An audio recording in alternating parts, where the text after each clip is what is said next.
guys, welcome back to my channel. My name is Alay. आज चाहिँ म Minecraft कसरी खेल्छन् र माइनक्राफ्टको वर्ल्ड कसरी बनाउँछन् देखाउँछु तपाईहरुलाई। पहिला ह्याप्पीमा दबाउने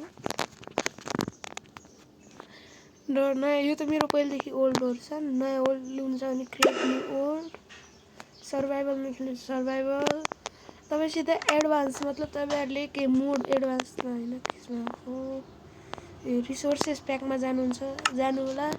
तपाईले के मोडहरु हाल्नु भयो अनि मोड एक्टिभेट गर्ने एक्टिभेट भएको हेर्न सक्नुहुन्छ। अनि जेनरल भएको अब ओल्डको नाम के राख्नु छ हेर्नु एउटा चीट कोड दिन्छ तपाईहरुले त्यो हानेपछि तपाईहरुको यो -77 हानेपछि भिलेज चाहिँ नजिकै आउँछ। त्यही भएर तपाईहरु खेल्दै हुनुहुन्छ भने -77 राख्नु होला। सीडमा हो -77 त्यसमा त झुकेर नाम राख्दैछु।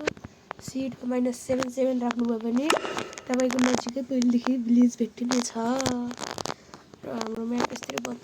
यो गेममा चाहिँ बेसिक रुल्स पहिला टुल्स र हाउस हुन्छ। सुरुमै यस्तो सकिन्छ हामी र यहाँ देख्न सक्नुहुन्छ हाम्रो नजिकै कोही छैन। पहिला उड भएको ठाउँमा जानु पर्यो। रुख्दैमा उड वाला ठाउँ